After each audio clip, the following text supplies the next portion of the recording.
ua palu whakasi. O tua ngā mea whapea. Pea ai tūlai mai se vaenga pulea mano. I taimi o puponga o whamai. E ia le manatu vai o i e whaari ai le koe ngā kofa o matua ina i tau fiofi la tau nei. Mo le whafoi no whamai ia o i o whakitauri ia e whawhengai matato. Mai e paru whakasi loa mei ua ke ngumia i umaya mea wharaingo, mea wharimalo, ma mea whapaki. O le kele ia o le lea mea tonga tu e mai. Alonga we, le mea kongwa le lea ngau kere se kausi. E no pu lea New Zealand. Sau wea lea o mai loa i la whi se lau fituano. O i nganga makai o ngā ki whako i na lo. Ia le este tausi o na ua pan whakasi ia tulangana. O mea wha mea fito i tonu business. Ia ma mea whanaika. Ale i unga le tulangana. Ia o le ngau o le este tausi. Mai al whaite tianga mea whapea. E ke piko lo i lupa. Piko lo fo i matangata i lano. Wai lea ia se mea whale tonu e whaia. E le iloa. E lo uma e leo whengaru e ngan malo. Ona o whai, unga e whai. E unga no whai unga. Ona tālone o le whaka, anu loi i ministau. O whakarai, e momo e whailo kusi. E momo whai kau e whailo kusi. Ion kalangola e whailo kusi i long konua. Kalangola i long ai. Ia le whalono mai whangau. Text de whangau. Isi fo ia la kouo. Ia me se fo. O le hei avkama. Pe maho i sau kala le whalono mo le avkama. O inge sama. E le aia se mea rino. So se mea ki whaia. E ngā ma saua, saule i le news media. Tulangala na ia fo e le tau fi. Na se manatu vai vai. Mato watu alalo to sila ia le kapeneta i tulanga ia. O le mea watopu watopu. E le mwhai on to e tawhio fi mai. Ai au lawa i le palimia man kapeneta o sila tutoka. I le mamanu lea. Mamanu lea o le malopa, le mamanu o le palimena. Lea sa tele ina aga e manatu. Ai mai sian fofkalai. E le taimi fo i na whaiei upu. E winga i le unga lea nwhai. A le unga lea nwhai. Na whai ronga o le. O le whale leinga. Se o le whale leinga. O le whale leinga. Na whaponga i e fwoi fia me. E le whale leinga le whaale atunu. Na uma le whale leinga.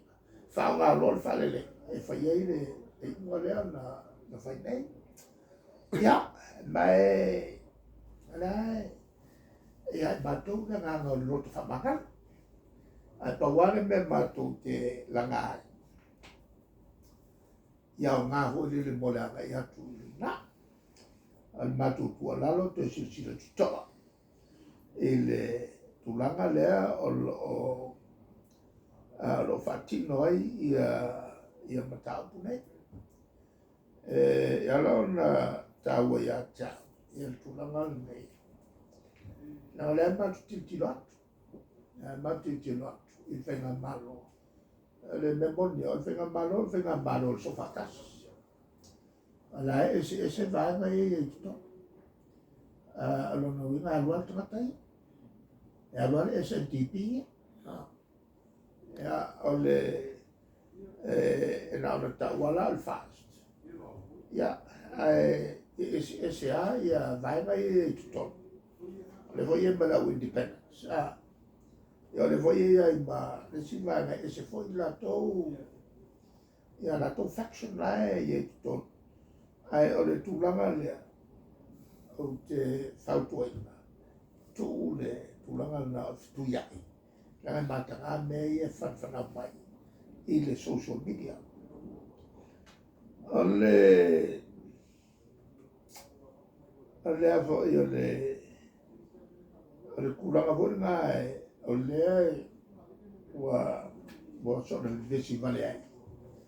Ia ma proketiani whaitu malo. Le mele wa atu nei. O ia le ele o salapesene le whaangasolonga. Ona le awali ali mai. Ua whetotoa ia nisi o i tumalo. Tumalo o lato. Ua whetotoa ia o na tulanga lea. Ua lea mana ia matai. O lato e whaitonono. Ai pe o malos te le atu le pule malos. Mata wau i na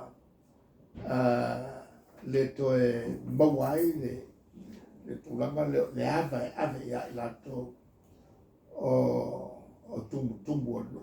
I le tato foi tu manganu o tato masanyai. O le vanga momona le taupu lea na mai nei o tato tare noi. Sa o tau al fong talai. Sa vai o lea mai lana wha malmanga.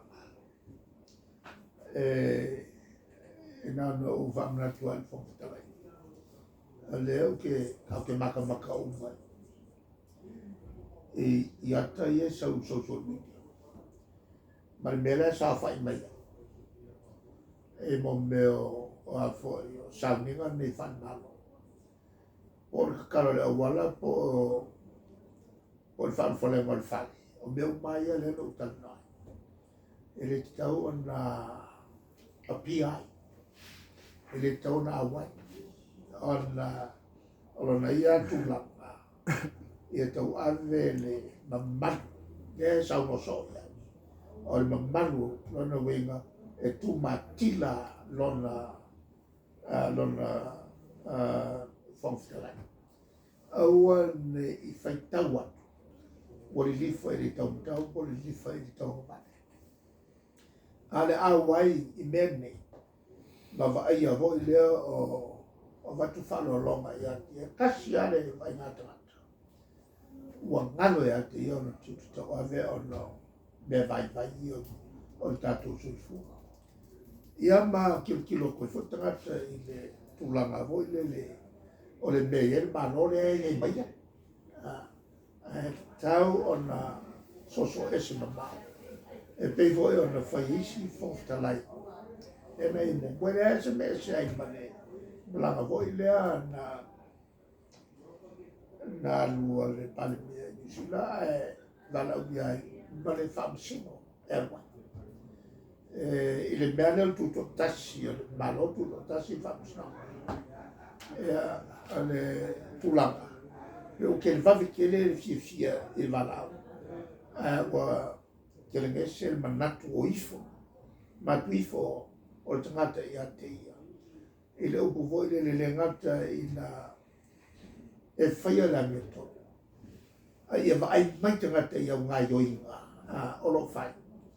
O lea ta uia i la mea tonu. O le vainga lea whaitangata o te matawina. Le tāua whole na ko porklame nei tō tio mai ai. E tō tatara no mai.